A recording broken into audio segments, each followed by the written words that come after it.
जय श्री कृष्ण। राधे राधे। मित्रों, 20मा श्लोकમાં ભગવાને અર્જુનને એક ઉદાહરણ સાથેની વાત કરી કે જનક વગેરે રાજાઓએ કર્મને જ કારણે અથવા તો નિષ્કામ કર્મયોગથી પરમ સિદ્ધિને પ્રાપ્ત કરી છે, તો તારે પણ લોક સંગ્રહને ધ્યાનમાં રાખી અને કર્તવ્ય કર્મ કરવા માટે તું યોગ્ય છે, એમ તારે પણ એ જ કરવું છે. લોક સંગ્રહને ધ્યાનમાં રાખીને લોકોના જે સંગ્રહ છે એમાં શાસ્ત્રની મર્યાદામાં રહી અને તારે જે કર્મો છે એ કરવા જોઈએ. અને ત્યાર પછી ભગવાન 21મા શ્લોકમાં વાત કરે છે કે યત યત આચરતિ શ્રેષ્ઠ તત્ત તત્ત એવ ઇતરઃ જનઃ સ યત પ્રમાણમ કુરુતે લોકઃ તત અનુવર્તતે. હવે ભગવાન અર્જુનને કહે છે યત યત આચરતિ શ્રેષ્ઠ. શ્રેષ્ઠ એટલે શ્રેષ્ઠ પુરુષો યત યત આચરતિ, જે આચરણ કરે છે, તત તત તેવું તેવું, ઇતરઃ જનઃ એવ બીજા અન્ય લોકો પણ જ એટલે આચરણ કરે છે. જે શ્રેષ્ઠ પુરુષો જે આચરણ કરે છે, બીજા લોકો તેવું તેવું બીજા લોકો પણ આચરણ કરે છે.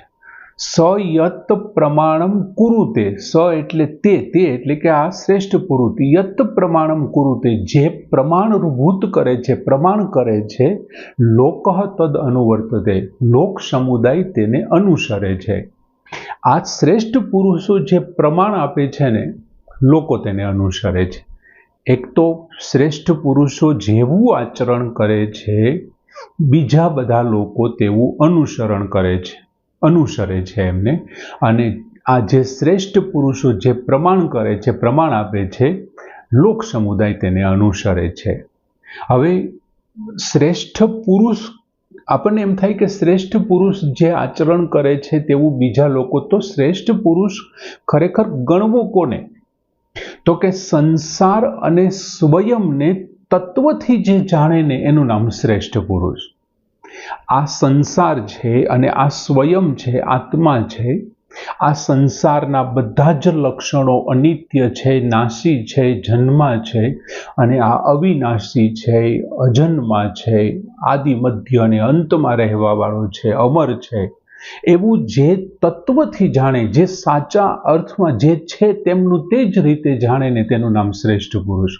બીજું, આ સંસારને, આ જે શ્રેષ્ઠ પુરુષ છે ને એ સંસાર અને તત્વને પોતાના સાચા અર્થમાં જાણી લીધા પછી એ સંસારને પોતાનો નથી માનતો અને એ સંસાર બીજાનો છે, પોતે સ્વ છે, સ્વયં છે.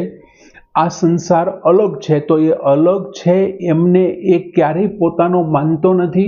અને સંસારમાંથી પ્રાપ્ત થયેલું પોતાનું આ શરીર, એમની ઇન્દ્રિયો, મન, બુદ્ધિ એ બધું કંઈ નથી. એટલે એમનાથી થતા કર્મો પણ પોતાના માટે નથી.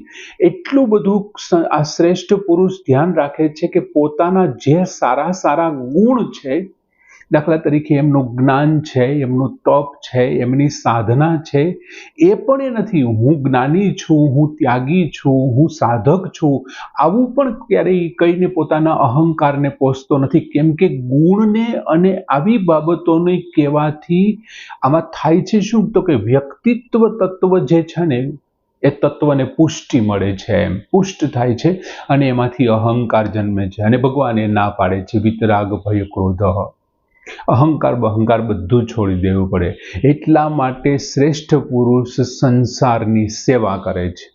જે કાંઈ સંસારમાંથી શરીર મળ્યું છે, એમના મારફત જે કાંઈ કાર્ય થાય છે એ સંસારની સેવામાં લગાડી દે છે.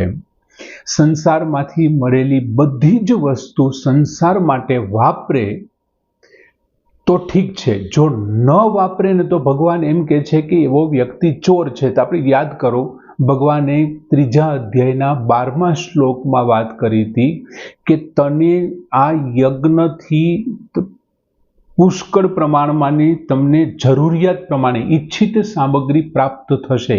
દેવોને તું પુષ્ટ કર, દેવો તને પુષ્ટ કરશે અને આ યજ્ઞ કર્મથી તને ઈચ્છિત સામગ્રી પ્રાપ્ત થશે. એ ભ્યહ પ્રદાય એભ્ય એવો શબ્દ, એ સામગ્રીને જો તું તારા પોતા માટે વાપરીશ ને તો તું ચોર છે, એવું ભગવાને કીધું હતું. આ સામગ્રી તારે બીજાને માટે વાપરવાની છે. જો તું પોતા માટે વાપરી, યહ ભુક્તે તેન એવ સહ, જો તું પોતા માટે વાપરીશ તો તેન એવ સહ, તે ચોર જ છે. ભગવાને આવું સ્પષ્ટ કીધું હતું. માટે સંસારમાંથી મળેલી વસ્તુથી તે દેવોને પુષ્ટિ કર્યા છે, પુષ્ટિ આપી છે, દેવોને પ્રસન્ન કર્યા છે, દેવોએ તને પૂરતી સામગ્રી આપી છે. સંસારમાંથી મળેલી વસ્તુમાંથી તમને આ પ્રાપ્ત થયું છે. હવે તું પોતાના માટે કેવી રીતે વાપરી શકે? જો વાપરે તો ચોર છે, એવી વાત કરે છે. અને એ વ્યક્તિ જે આવું જાણે છે ને એ શ્રેષ્ઠ પુરુષ છે.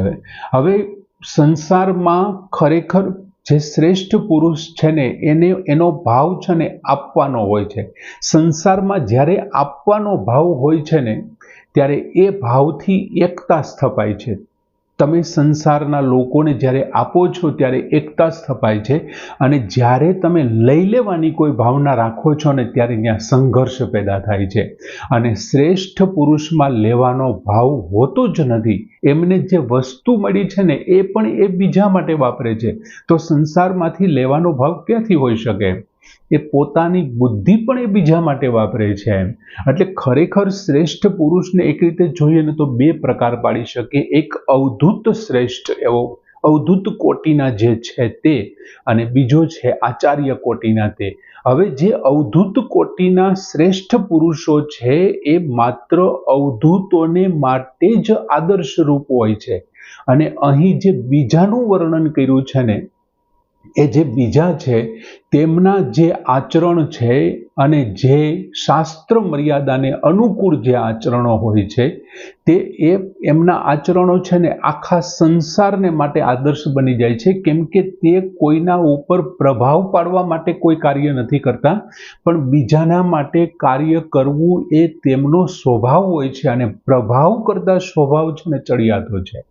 જો કે બીજા ઉપર પ્રભાવ પડે ત્યારે જ એ તેમને આદર્શ ગણતા હોય છે, પણ એ પોતાના સ્વભાવથી કર્તવ્યનું પાલન થતું હોય છે. દાખલા તરીકે એમને કોઈ એવો વિચાર જ નથી આવતા કે આ વ્યક્તિ મારી નોંધ લે કે ન લે, કોઈ મારા કાર્યને જોવે કે ન જોવે, એમનાથી એને કોઈ લાંબો ફેર જ નથી પડતો. કોઈ જંગલની અંદર મસ્ત મજાનું ફૂલ ખીલે છે, એ થોડા દિવસ માટે રહે છે, ચીમડાઈ જાય છે, કોઈ વ્યક્તિનું એમના ઉપર ધ્યાન પણ નથી પડતું. ધ્યાન પડે કે ન પડે પણ એ ફૂલ ખીલું છે, મસ્ત મજાની એમણે આજુબાજુના વાતાવરણમાં સુગંધ ફેલાવી છે અને દુર્ગંધ ઘટાડી દીધી છે. તો એમનું જે જીવન છે ને એ શ્રેષ્ઠ છે. અને આવા શ્રેષ્ઠ વ્યક્તિઓના કાર્યને કોઈ જોવે, કોઈ ગણે કે ન ગણે, પણ એ કાર્ય એમનું શ્રેષ્ઠ છે અને પોતાના સ્વભાવ પ્રમાણે એ કાર્ય કરતા હોય છે. દાખલા તરીકે આખા શરીરની અંદર માની લ્યો કે કોઈ એકાદ અંગ પીડિત છે, એકાદ અંગ દુખે છે, ત્યારે શરીર શું કહે છે? માની લ્યો કે સહેજ અમથું તમારું નખનું આ જે નયું દુખતું હોય ને તો શરીરમાં દુખાવો પોતે માની લે છે, આખું શરીર એમ માને છે કે હું દુખી છું એમ. અને જ્યારે એ તમારું પીડિત અંગ સાજું થઈ જાય છે ત્યારે સુખ છે, આનંદ અનુભવે છે. એ જ પ્રમાણે આ શરીર સંસારમાંથી મળ્યું છે, તો શરીરમાં દુઃખ થાય છે ત્યારે સંસાર માટે શરીર કંઈક ખરાબ કરે છે તો સંસારને ખરાબ થશે, અને શરીર જો સારું કરે છે ને તો સંસાર માટે છે. જેમ શરીરના અંગો છે શરીર માટે છે, એમ આ સંસારમાંથી મળેલું શરીર છે અને શરીર, ઇન્દ્રિયો, આ બધું જ છે એ સંસાર માટે છે. આમ શ્રેષ્ઠ પુરુષોના આચરણનો પ્રભાવ સીમિત હોય છે, પણ એમના ભાવો છે ને એ અસીમિત હોય છે. શ્રેષ્ઠ પુરુષોનું આચરણ છે એ જે સમાજમાં શ્રેષ્ઠ કહેવાય છે ને તે લોકો આને આદર્શ માની લે છે અને તેમને અનુસરે છે. એટલે એમનો આચરણનો પ્રભાવ કેવો હોય છે? સીમિત હોય છે. દાખલા તરીકે અત્યારે આપણે કોઈના બીજા વિશે વાત નથી કરતા, પણ હું માત્ર ઉદાહરણ સમજાવવા માટે, દાખલા તરીકે ડૉક્ટર ભીમરાવ આંબેડકર, બાબા સાહેબ આંબેડકર છે, પછી સરદાર વલ્લભભાઈ પટેલ છે. આ બંનેને આપણે મહાન વ્યક્તિઓ ગણીએ છીએ. હજારો લાખો વ્યક્તિઓ આ બંને વ્યક્તિઓને આદર્શ ગણે છે. પણ તમે જુઓ કે સરદાર વલ્લભભાઈ પટેલ જે સમાજના હતા ને એ સમાજના લાખો લોકો એને આદર્શ ગણે છે. ડોક્ટર બાબા સાહેબ ભીમરાવ જે સમાજના હતા એ લાખો લોકો એ સમાજના એમને આદર્શ ગણે છે. બીજા લોકો આદર્શ તો ગણે છે, પણ જેટલા એમના સમાજના ગણે છે ને એટલા બીજા સમાજના નથી ગણતા. એટલે જે સમાજમાં શ્રેષ્ઠ પુરુષ ગણાય છે ને એ વ્યક્તિનું જે શ્રેષ્ઠ છે એ એમની શ્રેષ્ઠતા એમના સમાજમાં એમનું જે આચરણ છે ને સીમિત થઈ જાય છે. સમજાય છે? એમનું આચરણ સીમિત. દાખલા તરીકે પરશુરામ બધાના છે. હમણાં પરશુરામ જયંતિ ઉપર માત્ર બ્રાહ્મણોએ જ પરશુરામ જયંતિ ઉજવી. સમજાય છે તમને? આંબેડકર બધાના છે, આખા વિશ્વના આખા ભારતના આંબેડકર છે, પણ 14મી એપ્રિલે માત્ર દલિત સમાજે જ આંબેડકર જયંતિ ઉજવી. બાકી 2-4 રાજનેતાઓએ ખાલી હારતોરા કર્યા. બીજું શું કર્યું? જ્યારે અમુક સમાજ એવો હતો કે જેમણે બહુ સારી રીતે આંબેડકર જયંતિની ઉજવણી કરી. એટલે જે સમાજની અંદર શ્રેષ્ઠ વ્યક્તિ જન્મે છે ને એ સમાજ ઉપર એમનો બહુ મોટો પ્રભાવ પડે છે, એમના આચરણનો બહુ મોટો પ્રભાવ પડે છે. માટે ઘણી વખત શું થતું હોય છે કે આ આચરણનો પ્રભાવ છે ને એ કેવો છે, ક્યારેક દોરવણી ન થઈ શકે એવો પણ હોઈ શકે. દાખલા તરીકે ચોર છે એ ચોરના સરદારને શ્રેષ્ઠ ગણતો હોય છે કે બાકી આપણો સરદાર યાર કોઈ દી ક્યાંય કોઈનાથી બીવે નહીં આમ છે. એટલે એ શું કરે છે, એ એના સરદારને આદર્શ ગણી લે છે.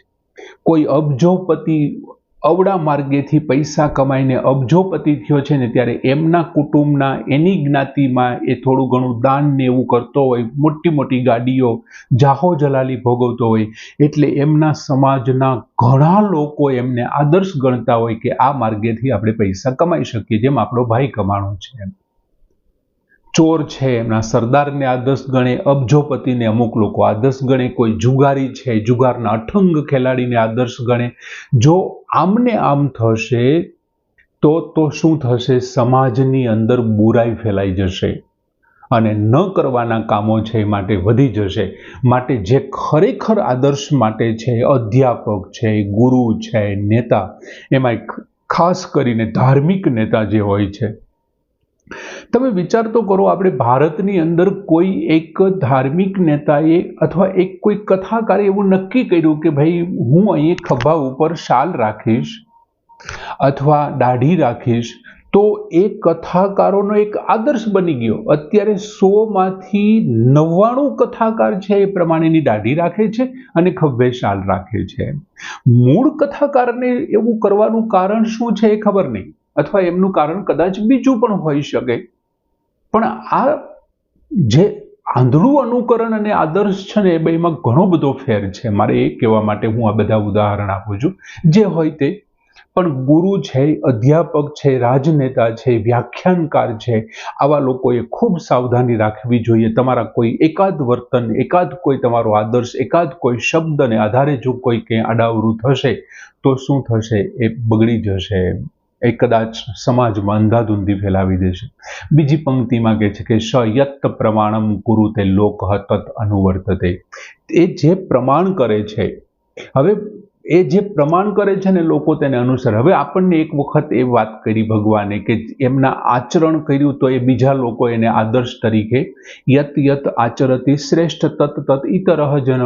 શ્રેષ્ઠ વ્યક્તિઓ જે આચરણ કરે છે અન્ય વ્યક્તિઓ તેવું આચરણ કરે છે, તો પછી પ્રમાણની શું જરૂર છે? હવે તમે એક વિચાર કરો કે શ્રેષ્ઠ વ્યક્તિઓ જે આચરણ કરે છે ને આચરણ સીમિત છે, જ્યારે એમની ભાવ છે એ કેવો છે? એ અસીમિત છે. આપણે હમણાં વાત કરી. દાખલા તરીકે આપણે એક લઈએ કે ભાઈ શ્રેષ્ઠ વ્યક્તિ જે વર્ણમાં, જે આશ્રમમાં એમણે જે શ્રેષ્ઠતા બતાવી છે ત્યાં એ એમને એમ છે. હવે એ વ્યક્તિ પછી શું કરે છે? એમના શાસ્ત્રોને આધારે પોતે સંદેશ આપે છે અને બીજાને સમજાવે છે કે મેં મારા ધર્મની અંદર બ્રાહ્મણ, ક્ષત્રિય, વૈશ્ય, શૂદ્ર આ 4 ધર્મો છે. મેં મારા ધર્મમાં આમ કર્યું, તમારે તમારા ધર્મમાં આમ કરવું જોઈએ. મેં અહીંયા આવું કર્યું, તમારે ત્યાં એવું કરવું જોઈએ. મેં ગૃહસ્થાશ્રમમાં આમ કર્યું, તમારે આમ કરવું જોઈએ. આવું જ્યારે થશે ને ત્યારે બધા ધર્મ અને બધા જ આશ્રમોની અંદર કંઈક પોતાનું પ્રમાણ આપશે અને લોકો તે પ્રમાણને અનુસરશે. એવું કહેવા માંગે છે, લોકો તે પ્રમાણને અનુસરશે. દાખલા તરીકે શંકરાચાર્ય નાની ઉંમરના હતા, એમ છતાં એમણે વૃદ્ધો માટે પણ કીધું, વૃદ્ધાશ્રમમાં સંન્યસ્ત આશ્રમ માટે પણ સમજાવ્યું, એણે વાનપ્રસ્થાશ્રમ માટે પણ સમજાવ્યું. શંકરાચાર્યની ઉંમર એવડી મોટી નહોતી કે વાનપ્રસ્થાશ્રમમાં ગયા. વિવેકાનંદ પોતે વાનપ્રસ્થાશ્રમ નથી ભોગવ્યું, છતાં વાનપ્રસ્થાશ્રમના સિદ્ધાંતો એમણે આપ્યા છે. એટલે જે પ્રમાણ આપે છે એ પ્રમાણ છે ને અસર કરે છે, અને એ દરેક આશ્રમ છે, વર્ણ છે, પરિસ્થિતિ છે, આ બધાને પાર જઈ અને એ પ્રમાણ સિદ્ધ થાય છે. તો પછી જો પ્રમાણ જ સિદ્ધ કરવું હતું તો ભગવાને આચરણની શું કામ વાત કરી? હવે જો આચરણ વગરનું પ્રમાણ નકામું. દાખલા તરીકે કોઈ કથાકાર એમ કે પૈસાને ન ત્યાગ કરવો જોઈએ, ધનનો ત્યાગ કરવો જોઈએ, અને માની લ્યો કે એના જ મનમાં ધન અને પૈસો હોય, તો એ જ પોતે પૈસા પાછળ રહેતું હોય તો કથા સાંભળવાવાળા વ્યક્તિના મનમાં કથા નહીં બેસે, એની વાત નહીં બેસે. ગાંધીજીએ ખાલી એક છોકરાને કેવું હતું, બેટા ગોળ ન ખાતો, એમની પહેલા એને 8 દિવસ ગોળ ખાવાનો બંધ કરી દીધો. શું કામે? કેમ કે હું જે ખાઉં છું એ બીજાને ખાવાની ના પાડું તો એ પ્રમાણ નથી. માટે પહેલા મારે આચરણમાં લેવું પડે અને પછી મારે પ્રમાણમાં આપવું પડે. એટલે ભગવાને પહેલી પંક્તિમાં એવું કીધું, યત યત આચરતિ શ્રેષ્ઠ તત તત ઇતરઃ જનઃ. અને પછી બીજી પંક્તિમાં એવું કીધું, બધાને માટે, સમષ્ટિને માટે વાત કરી કે સ યત પ્રમાણમ કુરુતે લોકઃ તત અનુવર્તતે. આ લોકો જેવું કરે છે ને બાકીના બધા જ લોકો તેમને અનુસરે છે. અને આચરણ શ્રેષ્ઠ છે એટલા માટે જો ભગવાને 5 ગણું બતાવ્યું, યત યત તત તત અને એવ શબ્દથી. અને પ્રમાણ છે ને શ્રેષ્ઠ નથી. તમે કોઈને વર્તન ન કરો અને માત્ર તમે કોઈને સલાહ દો ને, એને ભગવાને 2 જ બતાવ્યું, યત અને તત એવો શબ્દ વાપર્યો. યત પ્રમાણમ કુરુતે લોકઃ તત અનુવર્તતે. ઓલી પણ તો યત યત તત તત એવો 5 ગણું છે. આચરણ, તમારું આચરણ 5 ગણું છે અને પ્રમાણ 2 ગણું અસર કરે છે. માટે આચરણ કરી અને તમારે પોતે આવા કર્મો કરીને, આસક્તિ રહિત કર્મ કરી અને લોક સેવાના કાર્ય કરી અને તમારે એક પ્રમાણ આપવું જોઈએ. તમારા આચરણથી એ પ્રમાણ સિદ્ધ થાય તો લોકો એને અનુસરે છે. અને જો તમે આવું પ્રમાણ આપશો તો ભગવાનની દ્રષ્ટિએ તમે શ્રેષ્ઠ છો, તમારાથી કોઈ બીજું શ્રેષ્ઠ છે જ નહીં. આમ બહુ સરસ મજાનો શ્લોક કે યત યત આચરતિ શ્રેષ્ઠ તત તત ઇતરઃ જનઃ સ યત પ્રમાણમ કુરુતે લોકઃ તત અનુવર્તતે પૂર્ણ કરીએ છીએ. જય શ્રી કૃષ્ણ.